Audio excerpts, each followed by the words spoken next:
So we are in a special episode for marketing for SMEs. So it will be very different from the other episodes, and it will be more like of reflecting on the last 2 months of Jeremy doing his podcast. So yeah, hi everyone. Hey, you should tell them that you're the podcast host and all of that.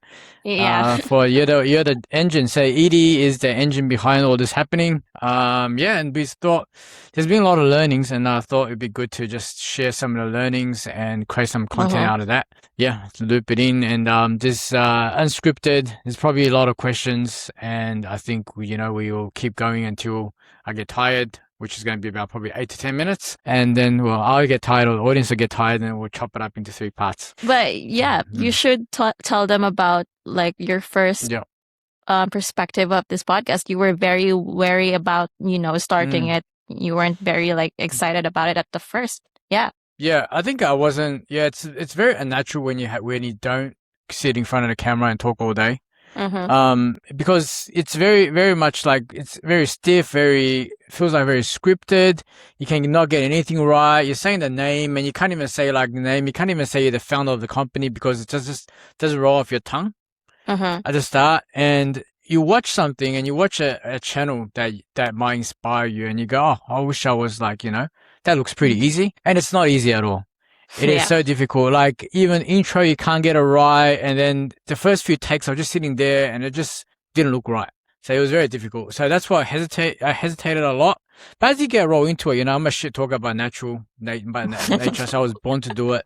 So it just comes naturally later, but at the start, it's definitely, quite strange. Yeah. Yeah. Yeah. We did a lot of researching, like deep dive before we even begin. Yeah. So what surprised you most about the whole experience? Like, did it reflect the reality, or like there were a lot of things that surprised you about it while going through it? Not at all. In terms of, a lot of the research meant nothing at the end.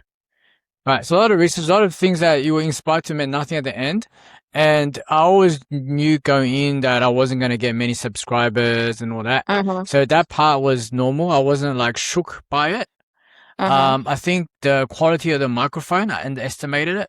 So I was like using not such good gear, and I have like soundproofing stuff next to me now, which you can't see, and the environment and everything. There's people working on it today, but I've got a good background set up and all that. So I think all of that was something that I aspired to do. So I got that part done.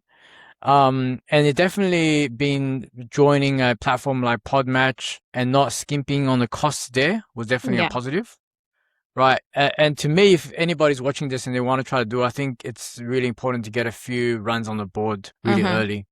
Yeah. Just get into some things that people interview you, interview someone, get all the early jitters out the way. And I think it'd be a lot better. Yeah. What was the reason why you started doing podcast? I had to get my name out there, I think. Yeah, I think I had to get my name out there.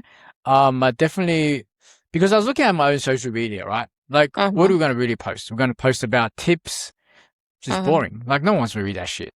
There's too many, like, slides and tips, and no one really wants to do or manage ads anyway. Yeah. And there's better ways to get the information than waiting for a tip a day, a tip every 2-3 weeks. So you end up just posting garbage, straight up garbage organic, right? That nobody cares about. So you might as well, connect with some people. I think it's a great way to connect with people when starting a podcast. And then also you'll be able to become like a content bank of stuff that comes out. Yeah, that's all learning. That's why I think we've got to do it. I think it works for people who's quite comfortable talking to people, like naturally curious. Yeah. You are currently in different groups in person, like BNI, right? Yeah. Like, how do you think, you mentioned like connecting with people. Is there any difference between connecting with people with them in person and in your podcast? That's a good question. Let me think about that. I think connecting with people, like BNI is very structured, right? So very structured. So you actually go into places where, people can't risk reputational damage. Right, where it's quite serious, everything's built on trust and everything else. With podcasts, some of the guesting, I mean, they have something to sell. Mm-hmm. They have something to push, right? And then when you first start a podcast, you don't know who's who in the game. You don't Yeah. know what they're on for. You don't know how experienced they are. You kind Mm-hmm. of lose control of the situation a little bit on Yeah. some instances. And I think in some instances, like you just know coming off an episode, like whether I was a guest or whether, you know, I had someone guesting, like that could have went better. Mm-hmm. If that makes sense, yeah? So there's Yeah. more of this pressure because it's like you engineer for that one particular scenario. Mm-hmm. Whereas when you are meeting in person, whether it's BX, whether it's BNI, whether it's Chamber of Commerce, it's like a lot more subtle. There's not much, like you're not getting to an end destination in a one session. Mm-hmm. If that makes sense. Like you don't have to prove a point. You don't have to put on a show for someone. Yeah. So yeah, I think that's the difference. Yeah. Oh, all right, that's good. What do you Yeah. think, or what do you think you've learned about people through these conversations? You've talked to a lot already. Like we've been like 30, Yeah. 30 plus episodes. people crazy. already. Yeah. Yeah. So what did you learn? Yeah. I mean, because I'm in my mid 40s, like I wasn't a kid going into this, right? So like, like I think you do have to have a read of what in terms of the quality of guests. I think if you're truly going expecting nothing, Mm-hmm. like if you're going expecting, if you have ulterior motive, maybe you're gonna have to filter them a bit more. You have to put up with a bit more. Mm-hmm. But I knew like the agency makes money. I wasn't going to make any money out of this. Not directly. I'm not going to get sponsorships. I'm not going to get, 1,000 views and get 20 cents or whatever. Like it wasn't that. And I wasn't going to take money for people to go on my show. Right. So what I learned was I really wanted the guests I wanted. That's what I wanted. Right. Did I learn anything like out of people, out of nature and all that? Not really. I don't really think that people are a little bit more performative when the camera's on. But not too much, not crazily, not too much. And I think that the best way to bring the best out of the people, I think you just gotta like tailor it a bit to their cup of tea, like matching their pace a little bit more. I think that that's something that I had to learn to do over time, over the episodes. I had to carry some of them don't really like to sell themselves too much, or some of them are drawn out. Like I have to direct them and all that. That's something I've done my whole life, so it's not too bad.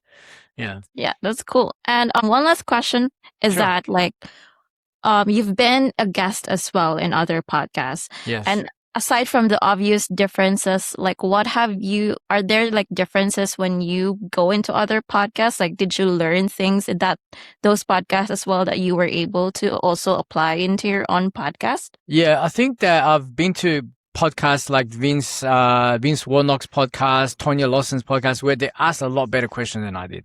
Right. So they didn't do a pre-call or anything. So I always do a pre-call to get a feel of the situation and all that. They didn't do a pre-call or anything. And then they were asking a lot better questions and a lot better follow-ups than I was, even though I did a pre-call. So I think that there's something there to learn. And there are some podcasts I went to, they learn how to promote their own podcast a bit more. So it's like more commercially intent. And I think that that's something that I've not done very well. So it's got to strike a balance, right? Because a guest sitting there when you're introducing them, if you keep talking about, oh, this is who, you want subscribers, I think it's a bit like weird because they're just sitting there. So I don't have long intros. I go straight in, and when it ends, it ends. Yeah. So that's probably why my subscriber hasn't grew. So just, you know what I mean? Like it's a balance. I got to be able to finesse it a little bit. But yeah, so that's still part of the learning. Yeah. So like having your own personality in your own podcast. No, more like personality is already there, but more like the shout outs, the gimmicks, like, oh, subscriber, like if you're in this and this. Because right now, like, we changed our name, babe. Do you know what I mean? We changed our podcast name because I didn't like talking about AI that much after a while. It's the same thing. Everybody talking about the same thing, right? So we dropped the AI, and we do have another series where we want to talk just to specialists. Yes. About that stuff, right? It's so much more fun to me than just talking about marketing all day. Yeah. So wait, where was I going with it? So in terms of like talking to a set of audience, talking to a set audience, or talking to like a shout out to a certain type of audience for them to subscribe, describing what kind of value we're going to bring them and all that. Like I don't even know yet. Okay. Do you know what I mean? So if I had a podcast coach right from the beginning, maybe I would have been more directional. I'm not sure if I would have had more fun, because then I would have locked myself into a pigeonhole, right? I don't know. What do you reckon? I think it's more on being able to have both, have your own personality, have some like best practices out there as well. Because if you just follow everyone else, then it will just be one of those generic podcasts. And, Yeah. we don't want that to happen as well because everything is just going to be the same for everyone. So, yeah. Mm-hmm. Yeah, I think so. I think we will figure it out. Yes. We're still in the early stages. Okay, I promised myself let's get 100 episodes. I think we're at like 20, 25 or something. So we Yes. have a long way to go. But yeah, then let's keep going. So I think this is part one. Yes, this is part Okay, one. cool. All So, right, yeah, cool. for the second one, we'll be moving on to the actual back end and also into the actual conversations with Yeah. your guests. So, yeah, that's all. Yep, amazing. All right, cool. Thanks Thank for you. watching, guys. Thanks for listening. All right. Hey, what's up? Jeremy Yang, the online ads guy here, owner of Digital Glass Marketing. If you found whatever you're watching helpful, you found it interesting, like, subscribe, comment, suggest other topics you think we should cover here. We've aimed to release weekly episodes, helping SMEs with marketing, advertising, talking to professionals about growth, processes, all that good stuff. All right, see you on the next one.